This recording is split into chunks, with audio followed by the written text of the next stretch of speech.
juga dengan kakak tingkat, sebenarnya kakak tingkat itu welcome. Maba itu sasaran empuk untuk Ya, betul, bisa Bu. dirayu-rayu. Kalau kalian tidak ingin tertinggal ya dari mahasiswa yang lain, kalian harus kepo. 3, 2, 1, and open your mind. Assalamualaikum warahmatullahi wabarakatuh. Halo Sobat Trainers, selamat datang di Podcast Komlab. Gimana kabarnya Sobat Trainers?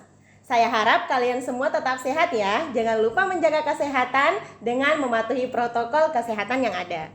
Oke, di Podcast Komlab perdana hari ini kita akan membahas topik yang menarik dan tentunya bermanfaat bagi Sobat Trainers semua. Nah, mumpung masih hangat-hangatnya nih terkait penerimaan mahasiswa baru. Jadi topik kita hari ini gak jauh-jauh dari kehidupan kampus bagi newbie. Nah, yang nantinya insya Allah ilmunya bisa Trainers manfaatkan sebagai ajang agar bisa lebih semangat belajar di bangku perkuliahan. So, let me introduce myself. I am Mitra Hidayah Rahman as a host in Podcast Komlab today. Nah, namun hari ini saya nggak sendiri ya Sobat Trainers. Di samping saya sudah ada narasumber yang hebat yang tentunya narasumber kita pada hari ini telah berkecimpung di dunia pendidikan. Lebih tepatnya adalah sebagai salah satu dosen muda di Universitas Negeri Makassar, Ibu Siti Raihan. Assalamualaikum Ibu. Waalaikumsalam warahmatullahi wabarakatuh. Bagaimana kabarnya Ibu? Alhamdulillah luar biasa. Alhamdulillah. Kalau boleh tahu sekarang Ibu lagi sibuk apa akhir-akhir ini? Kalau ditanya kesibukan ya biasa ya, sebagai seorang dosen ya sibuknya pasti kesibukan seputar dunia dosen ya, tetapi ada sedikit tambahan sih terkait dengan profesi lain ya, ini sebagai fasilitator nasional Kemendikbud. Oh, Masya Allah. Wah, luar biasa sekali ya narasumber kita pada hari ini Sobat Trainers. Walaupun beliau di tengah kesibukannya yang banyak tapi tetap meluangkan waktunya di tengah-tengah kita untuk membagi ilmunya kepada Sobat Trainers. Saya ucapkan terima kasih Bu telah hadir. Sama-sama. Iya. Baik Sobat Trainers, di pagi yang luar biasa ini selain narasumber kita, saya juga kedatangan dua tamu spesial yang merupakan mahasiswa baru di Universitas Negeri Makassar. Selamat pagi Ferry. Pagi Kak. Selamat pagi Aulia. Pagi Kak. Bagaimana kabarnya? Alhamdulillah baik. Alhamdulillah. Nah, kalau boleh tahu nih dari Aulia dulu, kamu ambil jurusan apa di Universitas Negeri Makassar? Jurusan Pendidikan Guru Sekolah Dasar. Oh, Masya Allah. Jadi Aulia mengambil jurusan PGSD, Sobat Trainers. Nah, Aulia, apa alasannya mengambil jurusan PGSD? Menjadi guru SD sudah menjadi cita-cita saya sejak dulu. Selain itu, kedua orang tua saya juga mendukung penuh atas cita-cita tersebut. Wah, hebat sekali ya Aulia mengambil jurusan PGSD atas dasar keinginannya sendiri dan juga didukung full oleh orang tuanya. Nah, kalau dari Ferry mengambil jurusan apa? PGSD Kak. Oh, PGSD juga ya? Iya. Apa alasan Ferry mengambil jurusan PGSD? Alasannya karena merupakan cita-cita saya sejak dari kecil Kak. Selain dari itu juga ada dukungan dari orang tua serta memiliki kemampuan dalam bidang tersebut Kak. Kemampuannya seperti apa Ferry? Sudah pernah mengajar, mencoba belajar mengajar tahun 2020 kemarin di SD Impres Kampung Baru sebagai pelatihan Kak. Wih, Masya Allah, keren sekali ya tamu-tamu kita pada hari ini. Oke, langsung saja saya ke Ibu Raihan. Oh, iya. Nah, Ibu, kebetulan 3 hari yang lalu kita sudah melaksanakan perkuliahan umum ya Bu? Iya. Iya, benar kebetulan sekali. juga Ibu merupakan salah satu pematerinya. Iya. Iya. Nah, kalau boleh tahu nih Bu, Ibu sepengalamannya selama menjadi dosen lebih senang mengajar di kelas mahasiswa baru atau mahasiswa lama Bu? Oke, kalau ditanya senang mengajar di kelas mahasiswa baru atau mahasiswa lama, kebetulan saya itu belum pernah mengajar di kelas mahasiswa baru. Jadi sebenarnya pengen lihat bagaimana mengajar di kelas mahasiswa baru. Karena apa? Karena mungkin karena mereka transisi ya dari SMA kemudian beranjak ke kuliah. Tetapi kalau ditanya pengalaman mengajar mahasiswa lama ya seperti biasa ya, kalau mahasiswa lama itu mereka sudah banyak pengalamannya, sudah banyak bekal ilmunya yang mereka peroleh di PGSD. Tentunya sudah dari segi kematangan mereka sebagai mahasiswa itu pasti lebih siap lagi, dan mereka sudah tahu alur perkuliahan itu seperti apa, sehingga mungkin lebih gampang untuk mengarahkan mereka inisiatif dalam belajar. Karena kan memang kalau saya di kelas saya tuh biasanya perkuliahan itu akan berpusat pada mahasiswa. Jadi mahasiswa yang memang jadi center di dalam kelas. Nah, sedangkan kalau di mahasiswa baru mungkin ini suatu pengalaman yang saya tunggu-tunggu sebenarnya.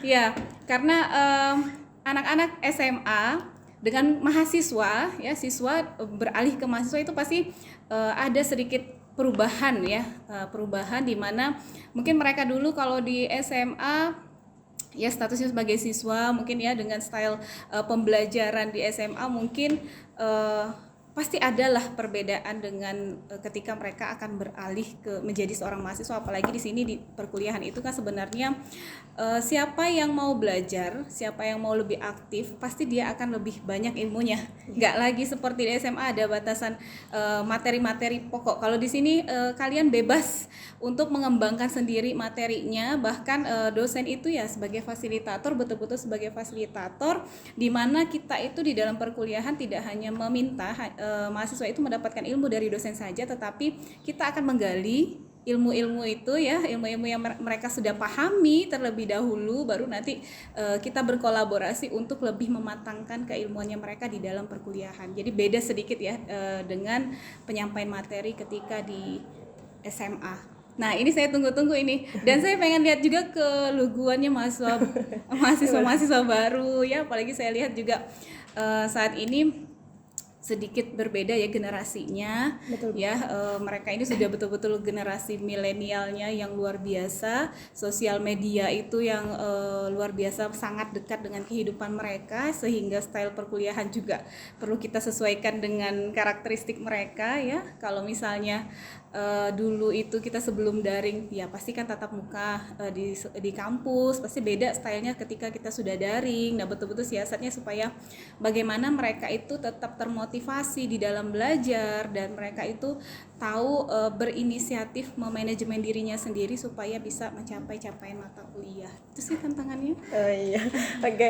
Nah, jadi semoga nanti Aulia dan Ferry bisa bertemu dengan Ibu ya, Iya, di mudah-mudahan. sebagai perkuliahan di semester awal, karena kebetulan juga Ibu sebagai dosen PGSD ya. Iya, oke. Nah, Sobat Trainers, jadi pada kali ini saya sudah merangkum beberapa pertanyaan yang tentunya sering muncul di kalangan mahasiswa, yang insya Allah nanti akan langsung dijawab oleh narasumber kita, Ibu Siti Rehan. Oke, jadi baik langsung saja. Oke, saya ke Ferry dulu nih. Kalau Ferry, menurut pendapat kamu, ketika kita berada di lingkungan baru, apa hal yang sulit kita lakukan? Kurang memahami lingkungan sekitar, Kak. Kurang memahami lingkungan sekitar, seperti beradaptasi ya mungkin. Iya. Beradaptasi. Jadi benar ya Sobat Trainers bahwa beradaptasi merupakan salah satu hal yang sulit kita lakukan di dunia kampus, apalagi kita bertemu dengan orang-orang yang belum pernah kita temui sebelumnya.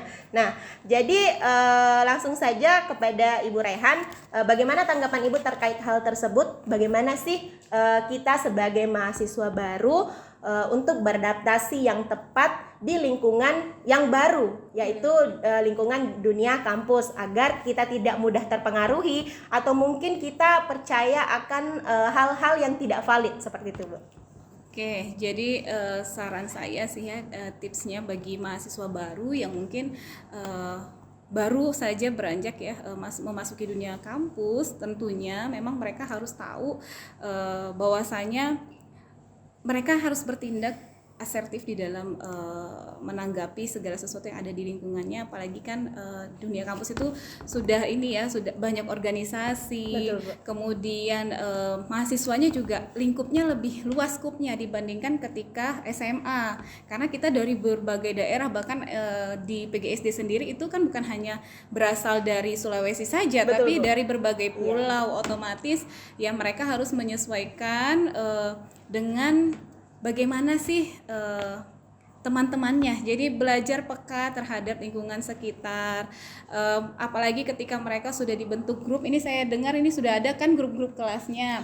Nah, di sana mereka sebenarnya sudah ada mulai berinteraksi sebenarnya, karena di sana mereka kan arahkan untuk membentuk ketua kelompok. Berarti kan mereka diajarkan untuk mempercayai temannya sebagai pemimpinnya mereka. Nah, kemudian berinteraksi antar mereka untuk misalnya jadwal perkuliahan, walaupun mereka juga sekarang ini ya karena kalian itu ya termasuk generasi pandemi juga saya bilang ya, karena generasi daring jadi belum pernah ketemu. Nah, sehingga betul-betul kalau saya harapkan sih supaya betul-betul mereka bisa saling bersosialisasi yang baik gitu ya antar mahasiswa, terjalin di sana hubungan juga yang baik, yang kompak, apalagi di dalam satu kelas, bukan hanya satu kelas tetapi juga kalau bisa terhadap semuanya, terhadap satu angkatan, kakak angkatannya ya. Salah satunya ya kitanya sendiri yang harus aktif menjalin komunikasi bersama teman, tetapi dengan sikap yang positif, dengan sikap santun. Ingat tadi yang pernah saya sampaikan beberapa waktu yang lalu ya, ketika etika berinteraksi, nah itu harus diterapkan ke dosen, ke mahasiswa lain, itu kita harus terapkan supaya juga kita bisa membawa diri kita. Kalau kita bisa bersikap baik ya, bersikap positif, insya Allah lingkungan kita akan welcome. Tetapi kalau misalnya kita masih membawa ego-ego yang mungkin ya ketika kalian beranjak dewasa dulu ya, di SMA itu kan masa-masa pubernya. Nah, itu masih kalian bawa ya, itu agak sulit. Nah, pasti akan kalian akan merasa ketika pendapat, apalagi kita di perkuliahan ini kita harus saling bisa menghargai pendapat teman-teman kita, pendapat bersama, apalagi demokratis sekali itu mahasiswa gitu ya. Nah, jadi itu saran saya adalah belajar berempati bersama teman-temannya ya, lihat teman-temanmu seperti apa, berkomunikasi yang baik, menjalin hubungan yang baik, dan usahakan kamu kenali dirimu, baru kamu manajemen dirimu supaya bisa membangun hubungan yang baik dengan orang lain gitu. Dan bisa menyaring antara apa yang seharusnya kamu lakukan ketika, karena kan di lingkungan kampus itu banyak karakter mahasiswa ya, dan kita yakin sebenarnya anak-anak itu semua mahasiswa itu baik, hanya saja mungkin terkadang memang ya namanya juga kan kalian ketika menjadi mahasiswa itu kan juga beralih ya, berproses ke pendewasaan, sehingga mungkin butuh diakui. Pengakuan itu akan muncul ketika kalian di SMA ingin didengarkan pendapatnya, bahwasanya ingin diakui kalian tuh sudah dewasa, sudah jadi mahasiswa. Mungkin saya sering dengar juga nih orang tua kadang ngeluh misalnya dikasih pendapat begini, mau didengar di keluarga, di lingkungan dan sebagainya. Itu pasti ketika kalian masuk ke umur mungkin sekitar 20-an ya, 20-an. Nah, makanya belajar untuk ini ya, bisa mengontrol diri sendiri, jangan peka terhadap lingkungannya, jangan membawa ego. Mungkin sudah ada pendewasaan di sini. Kemudian usahakan ketika kamu memposisikan kamu akan berbuat seperti apa, posisikan kamu di orang lain. Ya, posisikan diri kamu. Nah, jangan hanya di dirimu sendiri, jangan hanya berkaca pada diri sendiri, tetapi juga kalau ingin bertindak, posisikan kalau kamu ingin misalnya ada orang lain yang mengarahkan kamu seperti apa, disaring juga informasinya gitu ya. Kalau misalnya yang jelas di sini kalian mahasiswa dinaungi oleh prodi, segala informasinya bisa kalian konfirmasi kebenarannya gitu ya, asal kalian bisa membangun komunikasi yang baik sama dosen, sama staf akademiknya, apalagi kalian punya PA gitu ya. Kemudian kalian juga ketika bertindak sama teman kalian, kalau saya begini kan teman saya, kira-kira kalau saya di posisi teman saya tuh apakah baik? Nah, kalau kira-kira tidak baik jangan dilakukan. Gitu. Kita saling menjaga supaya hubungannya tetap kalian bisa bersosialisasi. Sama juga dengan kakak tingkat. Sebenarnya kakak tingkat itu welcome sama kalian. Saya yakin semua anak-anak PGS itu baik, asal kalian mau memulai membangun komunikasi sama kakak-kakak tingkatnya. Pasti sumber informasi itu mereka itu dapat ilmunya bukan hanya di kuliah, tapi dari pengalamannya juga kalau kakak tingkat. Jadi kalian yang maba-maba ini kalau misalnya ingin lebih ya bisa bersosialisasi, bisa up to date di dalam melaksanakan segala bentuk perkuliahan, tahu tips and triknya, sebenarnya bukan hanya kalian jalani saja, tapi juga banyak-banyak sharing sama kakak tingkatnya, bangun komunikasi yang baik. Itu sih yang ibu ini kan apa namanya berikan saran dan juga berdasarkan pengalaman Ibu sendiri sih sebagai mahasiswa dulunya ya. Yang beberapa tahun yang lalu. Oke. Iya. Nah, jadi itu ya tadi tips dari Ibu. Jadi ketika kita berada di lingkungan baru, ketika adaptasi adalah hal yang sulit kita lakukan, tadi yang seperti disampaikan oleh Ibu, peka terhadap lingkungan, coba posisikan diri kita di posisi tersebut ketika kita berkomunikasi dengan orang lain. Nah, jangan lupa juga untuk memperbanyak komunikasi, mau itu antar prodi maupun untuk kakak tingkatnya ya. Oke. Nah, masih terkait selain terkait adaptasi, circle pertemanan juga sepertinya adalah salah satu hal yang harus kita perhatikan ya Bu, Iya, ketika benar kita berada di lingkungan baru. Nah, jangan sampai alih-alih tujuan kita untuk belajar nih Sobat Trainers. Nah, tapi karena salah memilih circle pertemanan sehingga mungkin tujuan awal kita malah disampingkan oleh. Oke. Nah, coba saya ke Aulia dulu. Kalau Aulia gimana sih caranya, atau mungkin Aulia punya cara tersendiri untuk memilih circle pertemanannya? Baik. Kalau saya pribadi Kak, memilih teman itu saya memilih teman yang bisa diajak untuk belajar bersama, saling motivasi hingga dapat mencapai tujuan bersama. Oh ya, bagus sekali ya. Kalau dari Aulia, dia mencari circle pertemanan yang sama-sama mau belajar, saling memotivasi sehingga sampai ke tujuannya bersama ya. Oke. Nah, mungkin banyak juga dari Sobat Trainers yang udah bertanya, langsung saja kita tanyakan ke Ibu Siti Rehan. Bagaimana sih Bu cara tepat memilih circle pertemanan di dunia kampus tentunya? Tentunya pertemanan yang sehat dan juga tidak toksik ya Bu. Oh iya, benar sekali. Jadi supaya memang kalian bisa membentuk circle pertemanan yang sehat, kemudian yang tidak toksik ya. Yang paling pertama yang kalian lakukan adalah ya yang namanya kita ingin mencari teman ya. Jangan memandang dari apapun, sama siapapun kalian coba membangun komunikasi. Menjalin komunikasi, membangun hubungan yang baik. Kemudian kalian lihat sekiranya ketika kalian berteman dengan berbagai macam orang yang kalian temui ya, berbagai macam mahasiswa karakternya di perkuliahan, tentunya carilah teman yang memang membawamu ke arah positif, ke arah dirimu yang menjadi lebih baik. Kalau misalnya kira-kira temanmu ada yang mengarahkan ke arah yang justru tidak baik, maka cukup sebatas berteman saja. Tapi yang dijadikan sahabat, nanti carilah yang memang membawa kamu ke arah yang lebih baik. Itu saja tips dari Ibu. Tapi kita kalau berteman dengan siapapun, ya dengan siapapun, cuman untuk memang kalian jadikan sahabat ya, yang betul-betul teman akrab, nah carilah yang memang membawa ke hal-hal yang baik, itu saja. Oh iya, berarti kita nggak boleh milih-milih teman ya Bu. Ya, kalau berteman bisa ke siapa saja, tapi untuk sebagai yang membersamai kita, misalnya dalam perkuliahan, teman akrab kita ya, cari tentunya yang selalu membawa kita ke hal yang positif. Iya. Oke, langsung kita ke pertanyaan selanjutnya dari Ferry dan Aulia. Saya ke Ferry dulu. Kalau Ferry dalam mengerjakan tugas kadang muncul rasa mager nggak? Kadang muncul Kak, karena nggak ada mood biasanya juga. Oh iya, berarti mood berpengaruh ya dalam mengerjakan tugas. Kalau dari Aulia? Ya, kadang juga Kak biasa mager untuk mengerjakan tugas kalau tidak ada motivasi. Iya, wah dari ternyata Aulia dan Ferry juga merasakan penyakit mayoritas mahasiswa ya, yaitu adalah mager atau malas gerak.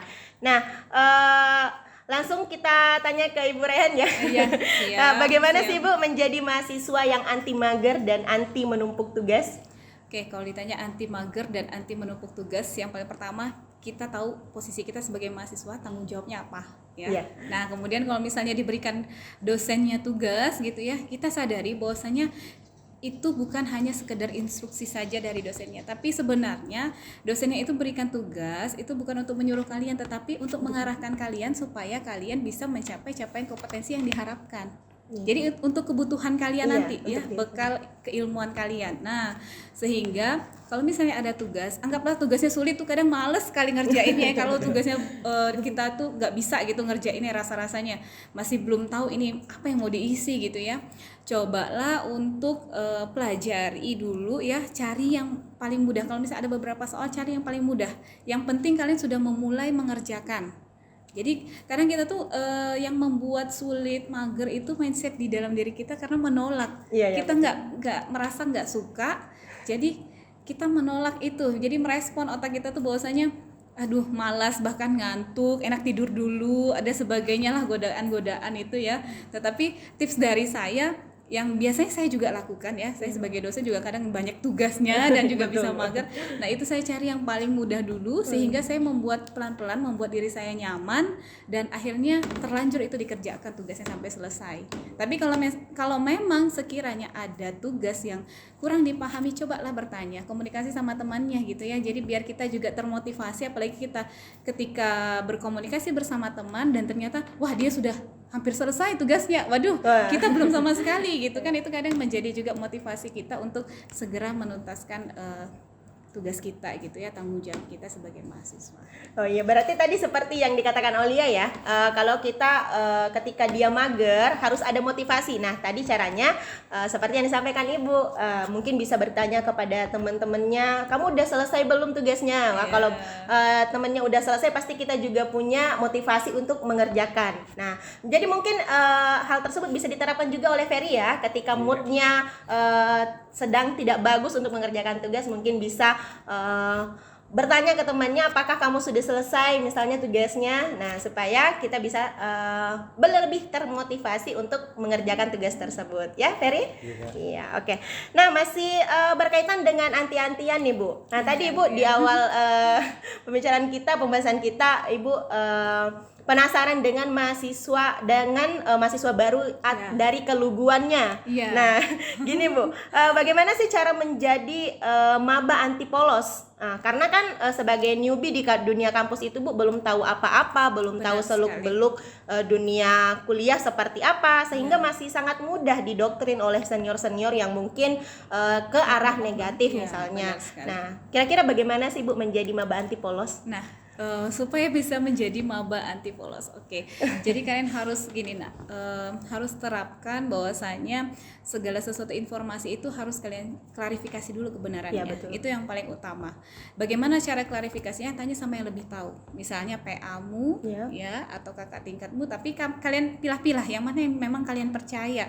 Tapi tetap harus kalian cari tahu lagi yang memang orangnya punya wewenang terhadap informasi tersebut, misalnya pihak prodi atau pihak dosenmu lah, dosen PA-mu kan sebagai orang tua keduamu itu. Kemudian kalau jadi mahasiswa itu memang usahakan kalau kalian tidak ingin tertinggal ya dari mahasiswa yang lain, kalian harus kepo. Jadi terapkan itu kepo, selalu boleh kepo, tapi kepo untuk hal positif gitu ya, hal positif. Jadi apa sih yang kalian lihat atau dengar istilah-istilah baru di kampus, itu kalian searching apa sih sebenarnya itu, cari tahu apa itu sebenarnya. Jadi biar kalian itu up to date, kalian itu bisa ketika orang berbicara ini kalian tuh paham, oh ini tentang apa. Saya juga sebagai dosen tuh selalu kepo, tetapi kepo terhadap hal-hal positif.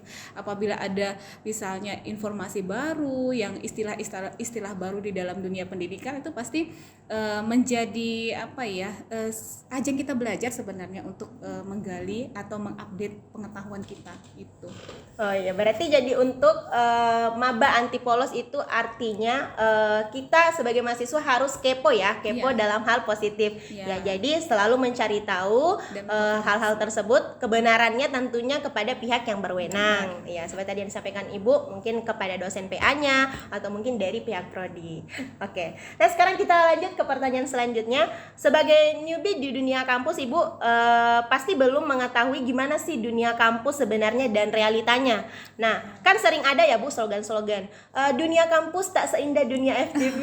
Iya, karena kan FTV biasanya menampilkan scene di mana perkuliahan itu terlihat lebih romantis, mungkin lebih menyenangkan, santai-santai. Kalau menurut Ibu gimana sih? Mungkin bisa sedikit memberikan gambaran kepada sobat trainers gimana dunia kampus sebenarnya dan realitanya supaya ekspektasi mereka tidak terlalu tinggi, Bu. Oh iya, sebenarnya menarik sekali di mana dunia perkuliahan itu, dunia kampus itu nanti akan mengantarkan kalian menjadi seorang yang akan terjun di masyarakat, yang siap terjun di masyarakat. Nah, di sini kalian bukan hanya beralih dewasa, tetapi di sini sudah mulai dituntut untuk bisa bersikap dewasa, ya, bijaksana dalam mengambil keputusan, bijaksana dalam bertindak dan sebagainya.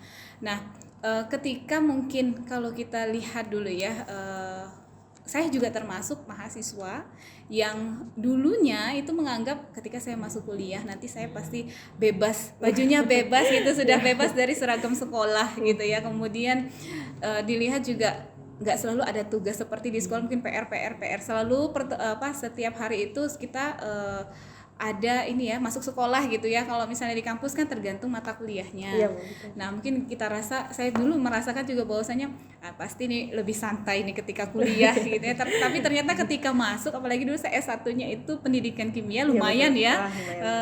Kalau di MIPA itu kita ada praktikumnya, bahkan kita tuh kadang lamanya di lab gitu ya.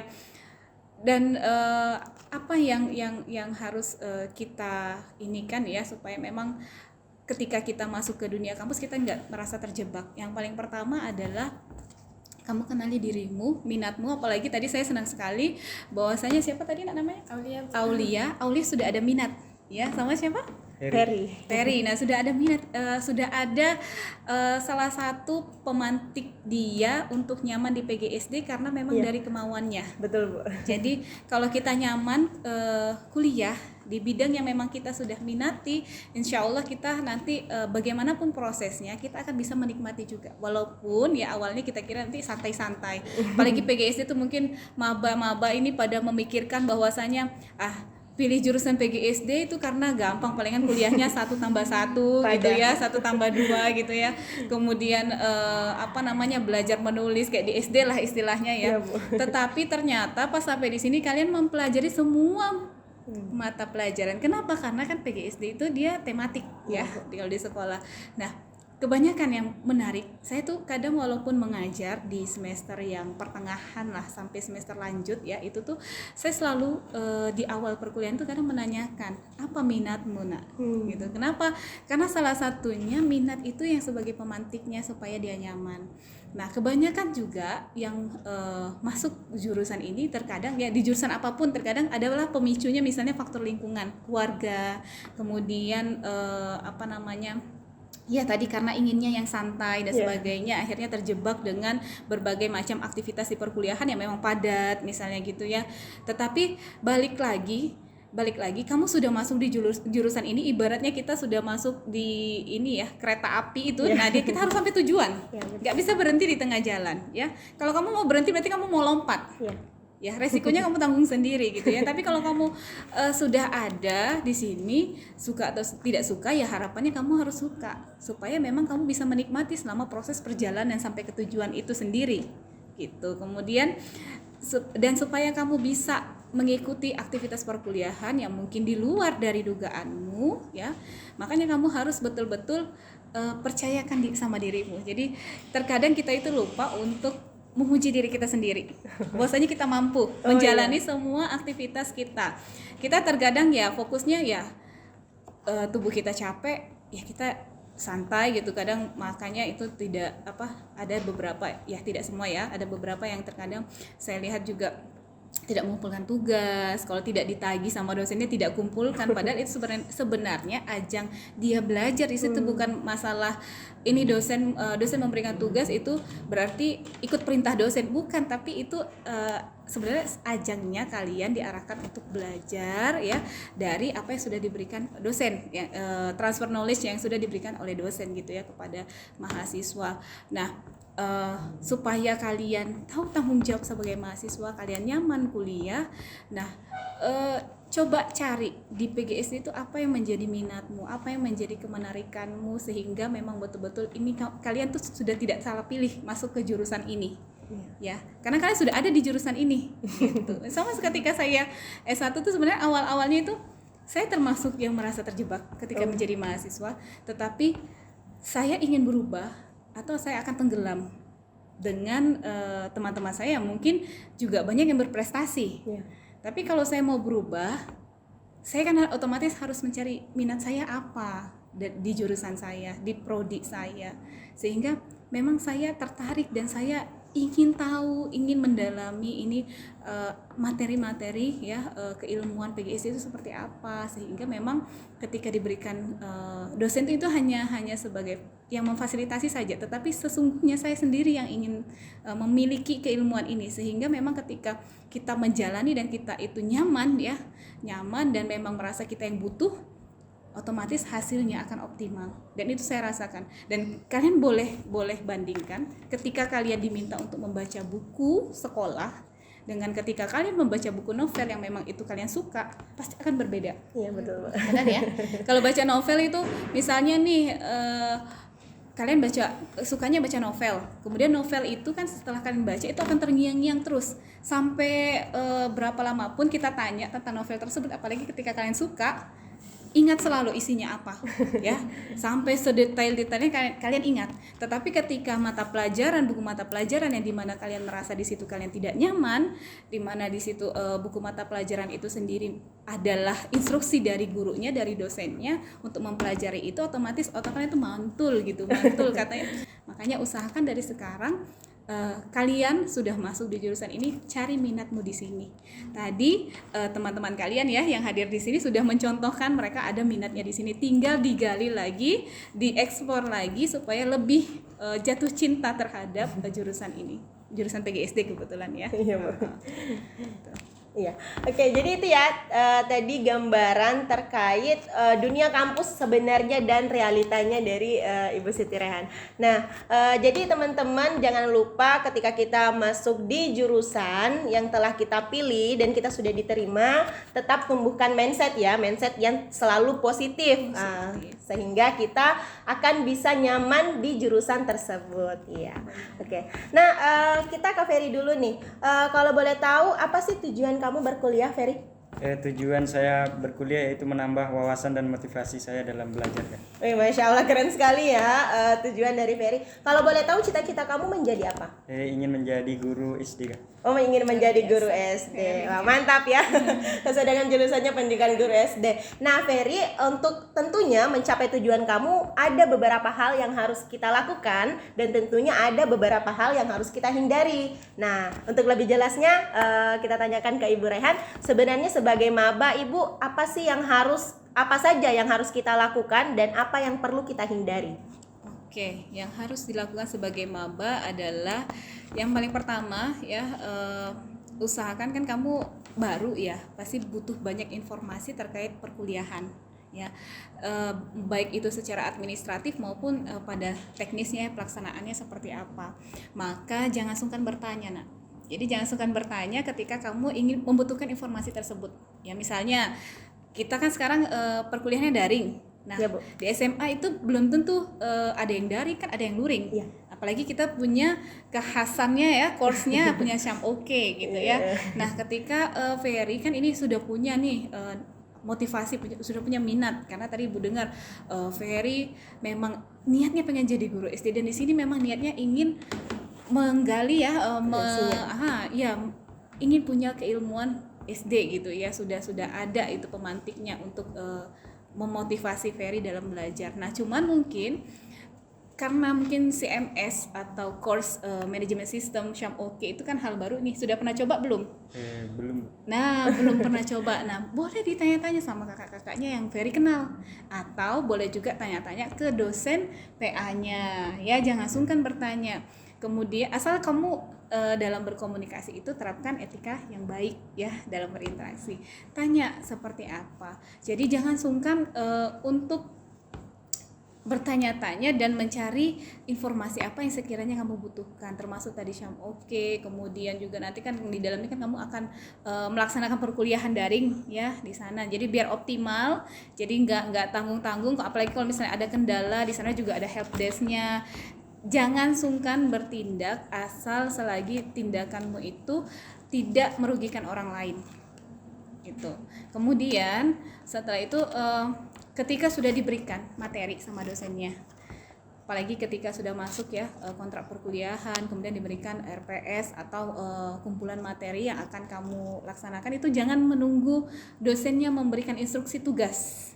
baru didalami. Tetapi kita cari tahu, baca-baca dulu, oh ada topiknya tentang apa, atau misalnya tentang kurikulum, apa itu kurikulum, oke, searching dulu. Jadi kamu bangun dulu pemahamanmu dari informasi yang kamu dapatkan, baru nanti ketika perkuliahan kamu konfirmasi. Itu justru wawasanmu akan lebih luas dibandingkan kamu hanya bergantung pada dosenmu. Itu kalau di perkuliahan seperti itu ya. Jadi kalau misalnya dulu SMA kan sudah ada bukunya, apa kalau di perkuliahan itu kita untuk referensi itu pakai buku apapun ya, tapi mungkin biasa dosen itu punya arahan ya, buku acuannya apa, tetapi bebas menambah referensi lain. Kemudian ada ini juga ya, jurnal-jurnal yang bisa dipakai. Kemudian nanti kalian baca-baca, rajin membaca, baru nanti konfirmasi apa yang sudah kamu ketahui itu sama dosenmu. Jadi supaya memang terarah itu pengetahuan, yang nggak kemana-mana istilahnya ya, gitu, supaya tidak jadi miskonsepsi gitu. Biar bagaimanapun juga pasti mahasiswa dalam belajar itu butuh dosennya. Nah itu ya Bu, kalau terkait hal-hal yang harus kita lakukan ketika kita masih menjadi mahasiswa baru. Nah kalau hal-hal yang tidak hal-hal yang perlu kita hindari Bu, kan ini ada istilah DO Dini juga ya Bu. Kemarin Ketua Prodi sudah menyampaikan kalau IPK mahasiswa baru jurusan PGSD di bawah 2, nah maka akan di DO Dini. Nah mungkin salah satu hal itu yang harus perlu kita hindari ya Bu. Mungkin untuk lebih jelasnya Bu. Oh iya, jadi supaya jangan sampai IPK-nya rendah ya, biasanya dosen itu juga tahu anak-anaknya, kan semua kemampuan anak-anak itu berbeda-beda. Betul, ya, mahasiswa itu berbeda-beda. Yang jelas kita itu biasanya kita lihat kemauannya dalam belajar ya, kemauan dalam belajar, kemudian bagaimana dia berusaha untuk memahami materi tersebut, materi yang kita berikan itu dengan bisa aktif di kelas. Salah satunya itu kan menjadi poin penilaian, sehingga kamu ketika kamu menunjukkan kesungguhanmu dalam belajar, kemauanmu dalam belajar, kan dosen juga siap mendampingi. Insya Allah nilainya juga akan terjaga. Nah, tetapi untuk hal lain ini yang berkaitan dengan nilai supaya terhindar dari DO Dini tadi ya. Nah, tapi untuk hal lain yang perlu dihindari juga oleh mahasiswa adalah hati-hati dalam bergaul tadi ya. Kita boleh berteman dengan siapa saja, tetapi untuk yang menjadi partner kita ya, usahakan carilah teman atau sahabat yang memang bisa memberikan pengaruh yang baik bagi kalian ya. Ketika kalian sudah menemukan teman-teman seperti itu, insya Allah itu akan bisa menjadi rambu-rambu kalian ya dalam bersikap. Karena di dalam PGSD itu sendiri, di prodi PGSD itu sendiri, kita sangat penting itu etika bagi mahasiswa. Betul. Ya, kita memang ingin bukan hanya sekedar perkuliahan itu ya, kalian mengikuti perkuliahan saja ya, ada proses pembelajaran, tetapi juga kami tuh mau ada anak-anak kami tuh karakternya ada gitu. Karena saat ini ya, sebagaimana slogan Puspeka itu cerdas berkarakter. Nah, jadi bukan hanya cerdas tetapi juga ada karakternya. Nah, hati-hati kalau misalnya ada oknum yang mengarahkan ke hal-hal negatif, kalian harus bisa bertindak tegas, mengatakan tidak, harus bisa berperilaku asertif. Asertif itu kan tegas tuh, mengatakan tidak. Kalau memang di luar dari prinsipmu ya, dia mengarahkan kepada hal yang negatif, katakan tidak. Harus berani, siapapun orang tersebut yang mengarahkan kalian ya, mau itu siapapun, kalau memang itu ke arah negatif, tetap berani ya, berani bahwasanya kalian tidak ingin melakukan hal-hal yang memang melanggar, apalagi melanggar ketentuan-ketentuan yang memang berlaku di PGSD, sehingga kalian terhindar dari segala bentuk yang memang akan menjerumuskan diri kalian gitu, selama kalian beraktivitas di lingkungan kampus ini. Oh iya, seperti itu ya, Aulia dan juga Ferry, ya, dan juga Sobat Trainers. Ya, itulah tadi tips-tips beberapa hal yang harus kita lakukan ketika kita masih menjadi mahasiswa baru, dan juga beberapa hal yang harus kita hindari. Nah, seperti yang tadi disampaikan sama narasumber kita. Kita lanjut ke pertanyaan selanjutnya. Pertanyaan selanjutnya menarik nih. Saya ke Aulia dulu ya. Aulia, kalau boleh tahu, kamu udah punya pacar belum? Belum Kak. Oh, belum. Oke. Kalau dari Ferry? Belum Kak. Oh, belum juga. Oke, jadi mungkin dari Sobat Trainers bisa langsung DM ke IG Ferry dan juga Aulia ya. Oke. Nah, jadi terkait pertanyaan saya tadi ke Aulia dan Ferry, mungkin dari Sobat Trainers juga sudah bertanya-tanya Dan berkaitan juga tadi dari yang ditampilkan oleh FTV Bu, kan biasanya dunia perkuliahan itu romantis. Romantis, benar sih ya. Jadi pertanyaannya Bu, haramkah jatuh cinta di dunia kampus? Oke. Sebenarnya ya jatuh cinta itu ya namanya perasaan tidak bisa dihindari ya. Wah, betul Bu. Tapi dalam kita bertindak itu yang perlu kita waspadai. Kita bisa atur diri kita supaya tidak bertindak di luar dari norma. Ya. Nah, tetapi kalau jatuh cinta boleh-boleh saja. Justru itu kadang menjadi pemantik kita untuk semangat belajar. Dan justru kalian juga diminta untuk jatuh cinta pada jurusan PGSD ya, jatuh cinta sama dosennya. Tapi jatuh cinta dalam artian hubungan anak dan dosennya gitu, dan orang tua gitu, supaya memang terbangun chemistry-nya selama perkuliahan, mahasiswa juga nyaman belajar dan termotivasi sehingga mengikuti perkuliahannya. Nah, kalau jatuh cinta sesama mahasiswa silahkan saja selagi itu ke arah hal positif dan tidak melanggar norma. Ya, kita suka sama orang boleh sesuai dengan ajaran agama kita. Kalau misalnya Islam tidak boleh pacaran, ya berarti suka saja, tapi kan suka itu memicu kalian untuk semangat belajar, menunjukkan bahwasanya kalian bisa baik dan orang tersebut bisa menilai ke kalian itu baik. Ya misalnya nih cewek suka sama cowok, waduh itu masuk kriteria kita misalnya ya. Kalaupun misalnya di ajaran agama kita nggak boleh pacaran, tapi kan kalau kita suka, kita setidaknya menunjukkan perilaku baik, itu memotivasi ya, sehingga dia pun barangkali nanti juga merasakan bahwasanya ini calon istri yang baik gitu ya. Nah, atau sebaliknya ini calon imam yang baik gitu, karena memang dia selama berperilaku berinteraksi sama kita, dia menunjukkan yang baik. Tapi kalau misalnya di ajaran agamamu tidak mempermasalahkan pacaran, silakan pacaran, cuman jangan melanggar norma. Ya, betul. Ya, jangan melanggar norma ya. Kalian tahu batasannya, yang mana yang tidak boleh dan yang mana yang boleh. Kenapa ada norma? Sebenarnya untuk diri kalian sendiri. Semuanya akan berimbas atau berbalik ke diri kalian sendiri itu ya, untuk menjaga kalian, menjaga marwah kalian ya. Apalagi yang wanita ini luar biasa sekali, orang tuanya sudah menjaga marwahnya hingga dia beranjak dewasa dan nanti akan diberikan ke suaminya. Gitu ya. Nah, itu. Jadi yang penting itu tadi, kalaupun suka boleh, arahkan hal positif. Balik lagi ke hal positif. Ya suka boleh ya teman-teman. Dari penyampaian Ibu Siti Rehan, yang penting perlu digarisbawahi tidak melanggar norma. Dan tentunya kembali lagi ke agama kita masing-masing, apakah boleh atau tidak. Seperti itu ya Bu. Oke. Nah sekarang kita ke Aulia. Nah Aulia, kamu udah kenal berapa senior di kampus? Setelah kuliah umum ini, saya setelah mengenal beberapa senior, dan ada juga beberapa senior dari alumni SMA yang sama dengan saya. Oh seperti itu. Berarti Aulia gercep ya, sudah mengenal beberapa senior, mau itu di kampusnya atau mungkin dari SMA-nya. Nah kalau boleh tahu lagi nih, kamu sepanjang ini pernah dirayu mungkin sama seniornya? Oh tidak pernah Kak. Oh tidak pernah ya. Yang saya maksud di sini adalah dirayu dan mempunyai maksud dan tujuan ke arah negatif ya. Iya. Oh ternyata masih aman ya. Aulia masih di fase aman Sobat Trainers. Nah langsung ke Ibu, apa sih yang harus kita lakukan sebagai mahasiswa baru agar tidak terjerat KRS Bu istilahnya, korban rayuan senior dari senior nakal nih Bu. Oke. Walaupun misalnya ada beberapa oknum yang mungkin ya menganggap maba itu sasaran empuk untuk bisa dirayu-rayu karena kan dia belum, istilahnya kalian baru masuk ke dunia perkuliahan, otomatis pengetahuan kalian seputar dunia kuliah itu kan masih minim.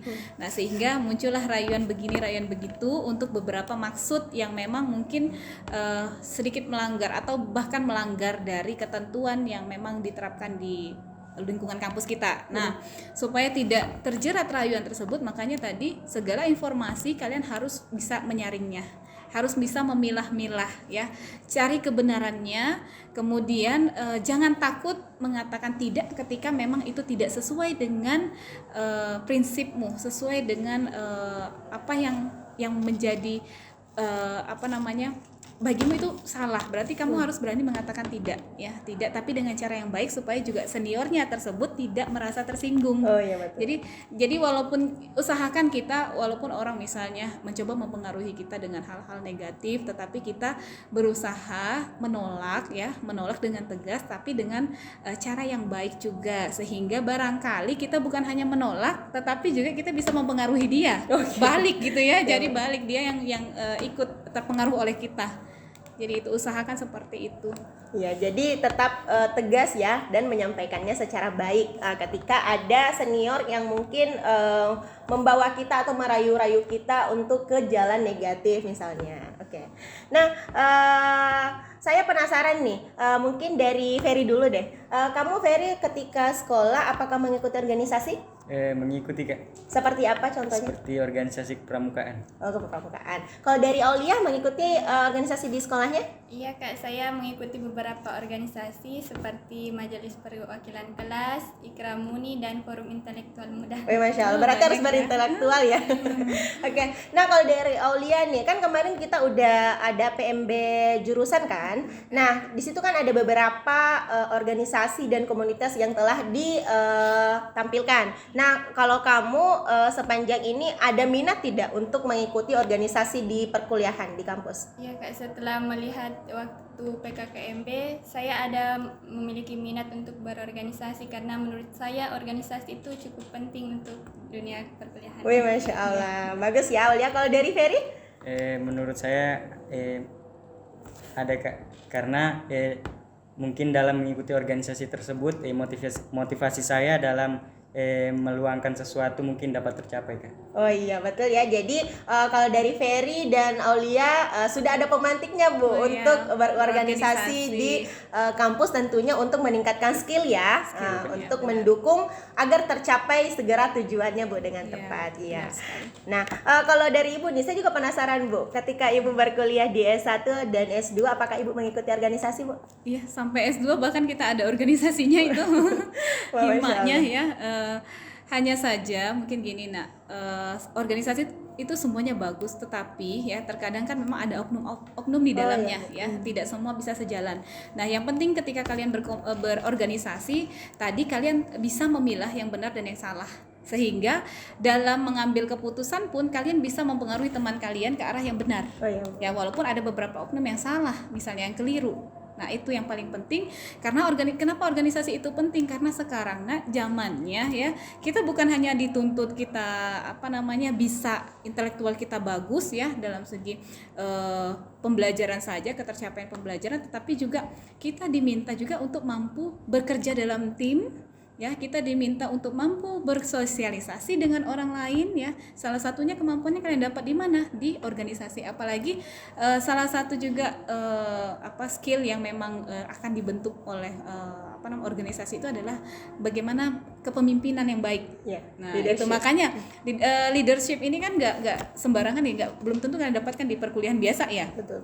Nah, pasti yang paling memungkinkan itu kalian dapatnya di organisasi. Supaya leadershipnya itu baik, kepemimpinan itu baik, maka usahakan tadi kalian bisa memilah-milah yang benar dan yang salah. Walaupun posisi apapun nanti yang akan kalian dapatkan, tetapi selagi kalian bisa bersikap tegas ya, bersikap asertif, di mana kalian tahu yang benar itu benar, yang salah itu salah, dan kalian bisa bahkan mempengaruhi teman-teman kalian, mudah-mudahan yang terbentuk itu adalah kepemimpinan yang baik, bukan ke arah yang negatif itu. Nah, kalau menurut Ibu sebagai mahasiswa baru nih misalnya, sudah bisa berorganisasi gak sih Bu? Bisa sekali, tapi mungkin dia lebih banyak untuk belajar dari pengalaman kakak-kakaknya ya, banyak-banyak bertanya seperti apa yang supaya bisa memilah yang baik dan yang buruknya. Kalau begini, contohnya begini, sudah dapat gambaran dari kakak tingkatnya. Kalau begini nanti dampaknya begini gitu. Jadi supaya kalian tahu dan memantapkan diri juga organisasi apa yang sekiranya sejalan dengan visi dan misimu di sini sebagai mahasiswa. Otomatis tujuanmu juga masuk ke organisasi itu adalah untuk mengembangkan potensimu di luar perkuliahan. Jangan sampai justru malah menurunkan potensimu. Ya, nah hati-hati itu dalam memilih-milih. Cari yang betul-betul minatmu, dan kamu harus bisa tahu ya yang mana yang sesuai dengan kebutuhanmu, yang mana yang tidak, yang mana yang kamu katakan itu baik untukmu dan yang mana yang tidak baik untukmu. Ya, jadi itu adalah tips ya untuk menentukan kamu mau bergabung di organisasi dan komunitas apa misalnya. Seperti itu ya Aulia dan juga Ferry. Ya. Oke, kita lanjut ke pertanyaan selanjutnya. Nah, kalau dari Aulia, kamu udah tahu nggak istilah mahasiswa kupu-kupu dan mahasiswa kura-kura? Oh iya Kak, mahasiswa kupu-kupu kuliah pulang, mahasiswa kura-kura kuliah rapat. Oh iya. Betul sekali Aulia. Kalau dari Ferry sudah dengar Kak, sebelumnya? mahasiswa kupu-kupu yaitu mahasiswa yang hanya pergi ke kampus terus pulang lagi begitu seterusnya Kak. Sedangkan mahasiswa kura-kura datang ke kampus hanya mengikuti rapat saja. Ya. Oh iya, bagus ya, berarti Aulia dan Ferry sudah termasuk mahasiswa yang kepo positif ya, seperti tadi yang disarankan sama narasumber kita.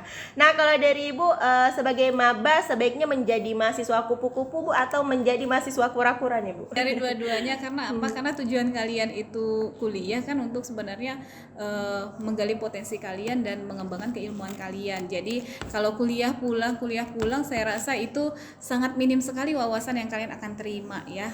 Kenapa? Karena kan sebatas ya kuliah, dapat ilmu di kampus, kemudian pulang itu tidur jangan-jangan ya.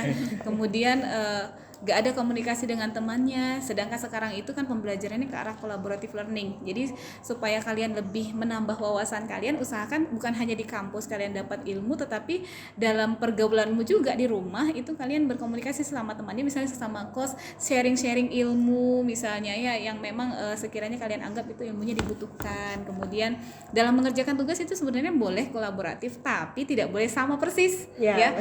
Kolaboratif dalam membangun pengetahuan boleh, tetapi tidak boleh kerjasama. Beda ya, kerjasama dalam artian saling contek-contekan, bukan seperti itu, tetapi kolaboratif bekerja sama dalam membangun pengetahuan, dalam memahami misalnya materi-materi perkuliahan, itu boleh. Justru itu yang akan menambah wawasanmu. Bayangkan misalnya kamu sekos itu ada misalnya 3 orang, 5 orang gitu ya. Kemudian masing-masing itu dapat tugas, masing-masing membawa pengetahuannya sendiri yang sudah dia dapatkan. Kemudian dia diskusi, otomatis pengetahuannya makin luas, lebih luas lagi dibandingkan di kampus. Jadi tidak hanya sebatas dari dosennya saja, tetapi dari kalian, antar kalian juga itu sebenarnya bisa jadi ajang belajar, ajang membangun wawasan atau memperluas wawasan. Kemudian tadi kuliah rapat. Nah, jangan sampai masih penting kalau kuliah, kemudian ketika rapat ya rapat gitu ya. Jangan sampai nanti ketika kuliah alasannya rapat. Itu yang lebih bahaya ya. Jadi yang tujuan kalian itu sebenarnya hakikatnya sebagai mahasiswa, di sini kalian dibentuk keilmuannya, sedangkan tambahannya adalah tadi di organisasi misalnya atau di komunitas itu kalian bisa lebih mengembangkan skill kalian yang lain, misalnya kepemimpinan, kemudian bersosialisasi dan sebagainya. Malah jadinya yang utamanya sebagai mahasiswa yakni belajar di kampus ya, di perkuliahan itu malah yang tidak dilaksanakan. Yang bagus adalah di mana kalian bisa memanajemen waktu kalian, memanajemen diri kalian, di mana kapan saatnya kalian kuliah, kapan saatnya setelah kuliah apa yang harus kalian lakukan. Kalau memang ada rapat ya silakan rapat. Kemudian setelah itu ketika masih ada waktu untuk menambah wawasan, sharing bersama teman ya, silahkan sharing bersama teman, buat kelompok belajar, sehingga mahasiswa kita tuh memang yang terbentuk itu mahasiswa yang kreatif, yang inovatif, yang intelektualnya bagus. Dan ketika ada lomba misalnya pekan kreatif mahasiswa, itu semuanya siap karena mereka sudah biasa, mereka sudah banyak ide-ide yang mereka biasa sharing.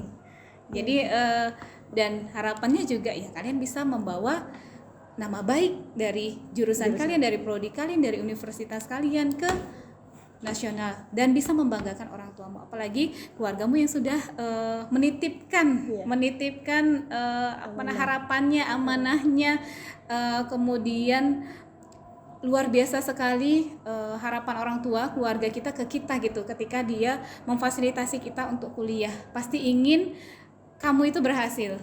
Nah, banggakan, jangan sampai kita mengecewakannya gitu ya. Makanya kuliahlah dengan baik dan sebaik-baiknya, laksanakan apa yang memang diarahkan di dalam perkuliahan, dan usahakan bukan hanya sebatas itu saja, bukan hanya sebatas instruksi dari dosen, tetapi juga dari diri kalian sendiri juga berusaha untuk mengembangkan potensi kalian. Jangan batasi diri kita ya, jangan batasi dalam artian di sini kita menganggap bahwasanya kita tidak bisa. Kita bisa asal kita mau mencoba, itu intinya gitu ya. Sehingga apapun informasi itu nggak harus hanya dari dosen, tapi misalnya searching di internet, oh ada hal baru nih di misalnya tentang lomba apa gitu ya yang memang cocok untuk kalian sesuai dengan minat kalian. Kemudian searching di internet seputar informasi penting seputar dunia perkuliahan khususnya di PGSD misalnya, itu kan menambah wawasan kalian. Dan ajak teman kalian diskusi, menebarkanlah, kalian berbagi informasi, berbagi ilmu bersama teman-teman kalian. Nah, kecuali ketika kalian temukan ada yang memang meragukan kalian, karena kita nggak boleh ragu-ragu ya, benar atau salah, ragu-ragu nggak boleh, abu-abu nggak boleh. Nah, itu harus dikonfirmasi misalnya ke dosennya atau ke dosen PA kalau memang informasi itu tidak ada hubungannya dengan perkuliahan. Tapi kalau selagi informasi tersebut ada hubungannya dengan dunia perkuliahan dan itu kalian butuhkan konfirmasi, silakan hubungi dosennya atau tanyakan ketika saat pelaksanaan perkuliahan itu berlangsung gitu. Jadi supaya wawasan kalian lebih luas. Iya. Nah, jadi kalau memilih mahasiswa kura-kura atau kupu-kupu, ternyata dari Ibu Siti Rehan menyampaikan tidak keduanya ya, tapi kita harus sebagai mahasiswa baru harus menjadi mahasiswa yang kolaboratif, kreatif, dan tentunya juga inovatif ya, Bu. Iya, oke. Nah, ada pertanyaan spesial Bu dari mahasiswa baru, salah satu mahasiswa baru yang memasukkan pertanyaannya di Instagram Komlab PGSD UNM. Pertanyaannya itu, solusi biar nggak ngerasa insecure pas ketemu senior atau teman maba lain yang lebih keren dan berprestasi. Ya. Tapi sebelum itu saya tanya dulu ke Aulia, kamu biasa insecure nggak? Iya Kak, biasa kalau melihat mahasiswa lainnya berprestasi biasa muncul rasa insecure. Oh iya, mau juga untuk berprestasi ya. Nah, kalau dari Ferry? Iya Kak, saya juga biasa merasa insecure karena melihat mahasiswa yang lebih keren dan menarik dan berprestasi Kak. Iya, tapi ingat, insecure kalian itu bagus ya, positif, karena terkait lebih insecure kepada orang yang berprestasi gitu. Jadi langsung saja kepada Ibu, bagaimana sih Bu tipsnya ketika kita bertemu dengan senior atau mungkin seangkatan kita yang lebih keren dan lebih berprestasi, apa yang harus kita lakukan? Oke, apa yang harus kita lakukan? Yang paling pertama adalah nanti ketika kalian pulang nih, Aulia dan Ferry, coba pejamkan mata, kemudian kalian pegang diri kalian. Kamu mampu, kamu bisa. Insya Allah kita bisa, semuanya kita bisa. Kita punya kemampuan ya. Setiap anak itu dari lahir itu kan kita sudah ditunjukkan bahwasanya kita itu yang terpilih. Nah, semuanya ya kita itu yang terpilih. Nah, kita punya kemampuan. Kalau orang lain bisa, kita juga pasti bisa, asal kita mau. Betul. Tapi jangan malu untuk belajar. Jadi kalau misalnya kalian awalnya merasa insecure bersama kakak-kakak tingkat kalian atau teman-teman kalian yang berprestasi, nggak apa-apa nak. Mencobalah untuk berinteraksi bersama mereka, ya. Tanya pengalaman mereka. Jangan sungkan belajar dari mereka. Ya, nanti kalian juga kan punya jalannya sendiri ya, berproses, kalian juga bisa menunjukkan apa prestasimu. Asal kalian mau mencoba ya. Dan saya juga terkadang merasa hal-hal seperti itu ketika kita merasa kita awam ya dengan misalnya dunia baru, misalnya kayak dunia mahasiswa, kemudian pasti kita akan cari tahu juga, kemudian kita akan banyak bertanya, kita akan bertanya, coba ya, barangkali orang-orang tersebut yang awalnya membuat kita insecure itu malah justru memotivasi kita supaya kita juga bisa seperti mereka. Iya. Nah gitu. Berarti ketika misalnya Aulia dan Ferry insecure kepada mahasiswa misalnya yang lebih keren atau berprestasi, ya boleh ya langsung mungkin bisa melakukan pendekatan, mencari tahu informasi-informasi bagaimana caranya agar bisa berprestasi seperti mereka. Ya, jadi tetap belajar dan terus semangat ya Aulia dan juga Ferry. Ya. Sama yakinkan juga satu lagi, yakinkan juga dirimu kamu bisa. Itu yang paling penting, karena kadang kita sendiri yang membuat diri kita insecure. Iya. Tuh, ya yakin ya bahwa diri kita bisa. Seperti itu. Nah, oke, sahabat Rainers, wah seru sekali ya pembahasan kita kali ini terkait kehidupan kampus bagi newbie bersama Ibu Rehan, Ferry, dan juga Aulia. Terima kasih saya ucapkan kepada Ibu selaku Iya, narasumber sama-sama. yang telah meluangkan waktunya di tengah-tengah kita untuk membagikan ilmunya kepada kita semua. Nah, mungkin Ibu ada pesan-pesan yang ingin Ibu sampaikan kepada newbie di dunia kampus, Ibu silakan. Iya. Pesan yang paling pertama adalah kalau kalian ingin berprestasi, kalau kalian ingin menjadi mahasiswa yang bukan hanya sekedar mahasiswa biasa, di mana mahasiswa itu bisa memberikan manfaat bagi orang-orang di sekitarnya, ya, cobalah untuk berempati sama lingkungan sekitarmu, bangun perilaku positif di lingkungan kampus, kemudian kepo ke hal positif, ya, khususnya terkait dengan pembelajaran, kenali dirimu, kenali potensimu, karena terkadang musuh terbesar itu bukan dari orang lain tetapi dari kita sendiri. Betul. Nah, jadi kamu harus percaya terhadap dirimu sendiri dan kamu harus tahu memanajemen dirimu, kamu harus seperti apa supaya memang kesuksesan itu ada di tanganmu. Itu saja. Iya, terima kasih Bu, sangat bermanfaat ya terkait pesan-pesan dari narasumber kita. Semoga dari Sobat Trainers bisa mengambil positifnya dan bisa diterapkan di dunia perkuliahan. Oke, nah terima kasih kepada Aulia juga dan tentunya Ferry. Mungkin dari Aulia ada satu kalimat yang ingin disampaikan kepada newbie sangkatan kamu ya 2021. Untuk teman-teman mahasiswa baru, tetap semangat belajar dan berkegiatan walaupun di masa pandemi seperti ini.